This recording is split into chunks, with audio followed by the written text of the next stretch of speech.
Good morning बच्चों। कैसे हैं आप सब। जेसीईआरटी के डीजी स्कूल में आपका स्वागत है बच्चों। आज हम अपने विज्ञान विषय में पढ़ेंगे बच्चों जंतुओं में जनन। ये विषय आप सभी जानते हो बच्चों कि जनन जो है वो बहुत ही आवश्यक कार्य है किसी भी सजीव के लिए। तो जनन की क्रिया क्या है इसके विषय में विस्तार से हम जानेंगे। तो चलो पाठ शुरू करते हैं। प्रत्येक जीव की उत्तरजीविता के लिए पाचन, परिसंचरण, जनन एवं श्वसन आदि प्रक्रम आवश्यक है। जनन की प्रक्रिया किसी जाति की निरंतरता को बनाए रखने के लिए आवश्यक है। सजीवों में अपने समान ही संतति को उत्पन्न करने की प्रक्रिया ही जनन कहलाती है। यह प्रक्रिया पीढ़ी दर पीढ़ी चलती रहती है ताकि जातियों का अस्तित्व एवं निरंतरता बनी रहे।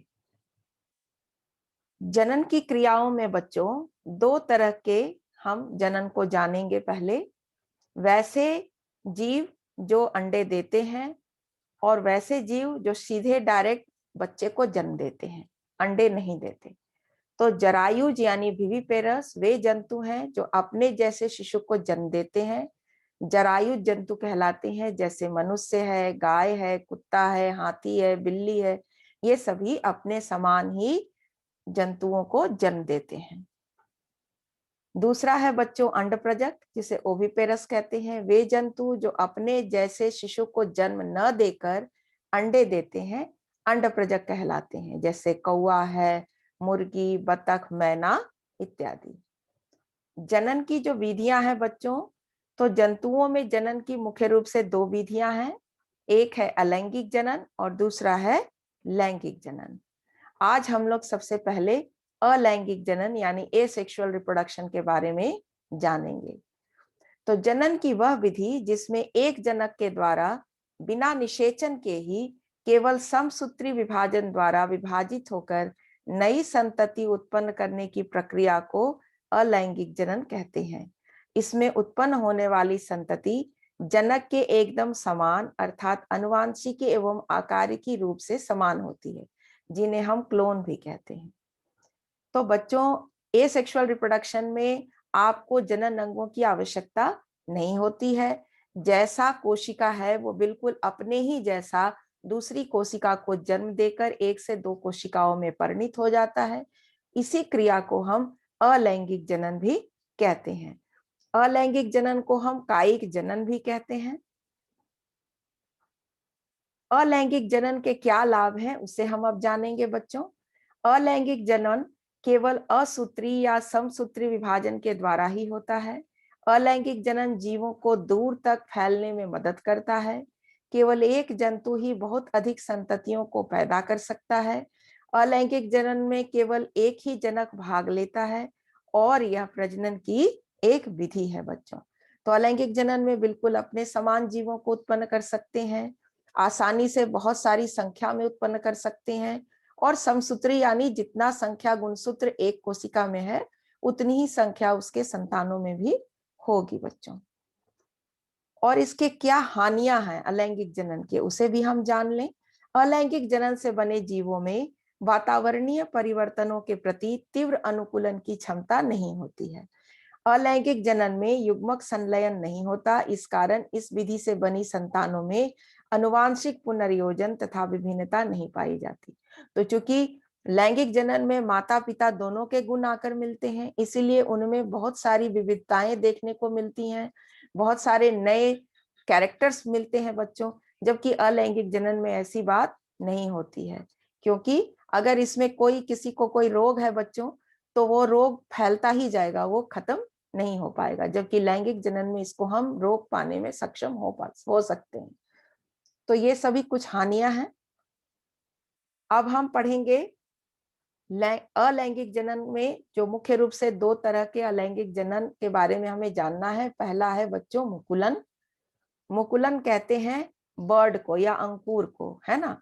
तो कली अवस्था जब होती है तो उसको हम बर्ड कहते हैं। जैसे यहाँ आप देख रहे हो, ये यहाँ क्या है बच्चों, ये इसका हाइड्रा का पौधा है, ये इसका बर्ड है ना। तो ये इस स्थिति में जब ये बर्ड जो है ये छोटा है, धीरे धीरे देखो बढ़कर बड़ा हो रहा है।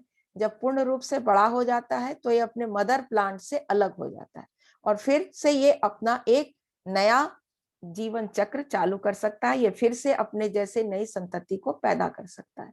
तो अंकुर या बर्ड शब्द का अर्थ होता है छोटा पौधा। मुकुलन की प्रक्रिया में एक छोटा अंकुर जो है वो जनक जीव को विकसित करता है और समय आने पर नए जीव के निर्माण के लिए खुद को जनक जीव से अलग कर लेता है। हाइड्रा और ईस्ट में दोनों में मुकुलन होता है। तो ये हाइड्रा में आप देख रहे हो मुकुलन की प्रक्रिया, छोटा सा बर्ड बड़ा होकर के बड़े हो जाने पर खुद को अलग कर लिया और फिर से नए संतति को उत्पन्न करने में सक्षम है। यहाँ पर आप देखिए हाइड्रा में किस तरीके से बर्ड्स जो है वो बड़े हो रहे हैं। यहाँ आपको मुकुलन की क्रिया जो है ईस्ट में भी देखने को मिल रही है। ईस्ट की कोशिकाएं किस तरीके से एक से अनेक में बदल रही हैं बच्चों।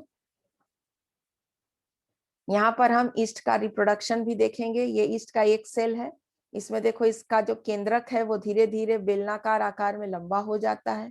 कोशिका के बाहर का जो अंग है, कोशिका भित्ति के आसपास का जीव द्रव्य, वो भी धीरे धीरे फैलकर पतला डंबल शेप्ड हो जाता है और बीच से यहाँ से ये पतला कंस्ट्रिक्शन हो जाता है और 1 से 2 कोशिकाओं में ये फिर बढ़ जाएगा।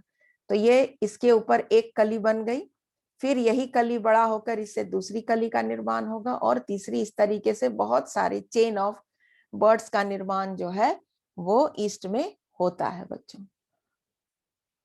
अब दूसरी विधि जो है आपको अलैंगिक जनन की, उसका नाम है बच्चों द्विखंडन या बाइनरी फिजन।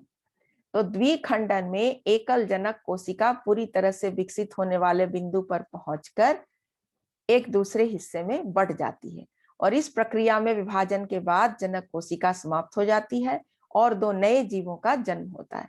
द्विखंडन की प्रक्रिया से गुजरने वाले एक कोशिकीय जीवों के उदाहरण है अमीबा, पैरामीशियम, लेस्मीनिया इत्यादि। आप यहाँ देख रहे हो एक कोशिकीय जीव है अमीबा। इसी तरीके से ये फॉल्स लेग कूटपाद की सहायता से ये चलता है, भोजन ढूंढता है। तो ये इसका जो है बच्चों एक्सटेंडिंग पोर्शन जो है ये कूटपाद या फॉल्स लेग्स है। और ये धीरे धीरे अमीबा के अंदर का जो केंद्रक है वो लंबा और डंबल शेप्ड होता है और 1 से 2 कोशिकाओं में विभक्त हो जाता है। तो इस तरीके से एक कोशिकीय जीवों में द्विखंडन की क्रिया होती है, 1 से 2 में बंटने की क्रिया होती है।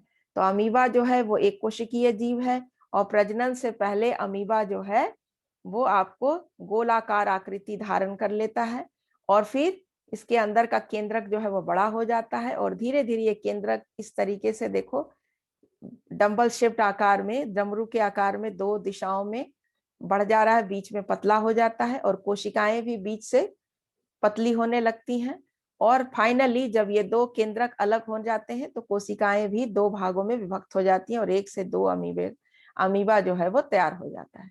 तो ये बीच से खींचकर जब 2 अमीबा पूरी तरह विभाजन द्वारा 2 अमीबा बन जाते हैं और इस संपूर्ण क्रिया को 1 घंटे से भी कम समय में पूर्ण हो जाता है बच्चों।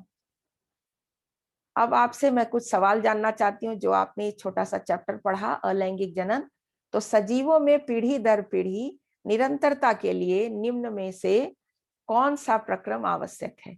आप यहाँ देख रहे हो पाचन है, परिसंचरण है, जनन है और श्वसन है। तो इनमें से कौन सा पीढ़ी दर पीढ़ी निरंतरता को बनाए रखने के लिए कौन सा प्रक्रम आवश्यक है? तो आपको पाचन नहीं होगा, परिसंचरण नहीं होगा, कौन सा होगा? जनन की क्रिया होगी। और निम्न में से कौन सा जंतु जरायुज है? जरायुज के बारे में मैंने आपको बताया था, जो अपने समान जीवों को जन्म देते हैं। तो मनुष्य अपने समान जीवों को जन्म देता है, मुर्गी, कौवा और बतख क्या देते हैं बच्चों? अंडे देते हैं, इसलिए क्या है? अंडप्रजक है। और मनुष्य जो है वो जरायुज है। तो यहाँ आप देख रहे हो उत्तर मैंने यहाँ पर आपको टिक कर दिया है ना। जनन की क्रिया निरंतरता रखती है और मनुष्य जो है वो जरायुज में आएगा। तो हमने बच्चों आज सीखा जनन सजीवों में अपने समान ही संतति को उत्पन्न करने की प्रक्रिया जनन कहलाती है। यह प्रक्रिया पीढ़ी दर पीढ़ी चलती रहती है ताकि जातियों का अस्तित्व एवं निरंतरता बनी रहे। जरायुज यानी विविपेरस वे जंतु हैं जो अपने जैसे शिशु को जन्म देते हैं, जरायुज जंतु कहलाते हैं। अंडप्रजक यानी ओविपेरस वे जंतु हैं जो अपने जैसे शिशु को जन्म न देकर अंडे देते हैं, अंडप्रजक कहलाते हैं, जैसे आपको कौवा, मुर्गी, बतख इत्यादि। और जंतुओं में जनन की मुख्य रूप से दो विधियां हैं, अलैंगिक जनन और लैंगिक जनन। मुकुलन और द्विखंडन जो है वो अलैंगिक जनन की विधियां हैं। तो बच्चों, आपने आज इस पाठ के पहले भाग में आपने जनन में अलैंगिक जनन को देखा बच्चों। अगले वीडियो में हम लोग और इसके आगे के बारे में पढ़ेंगे। अगर आपको ये वीडियो अच्छी लगी तो आप लाइक और सब्सक्राइब जरूर करेंगे। मिलते हैं बच्चों अगली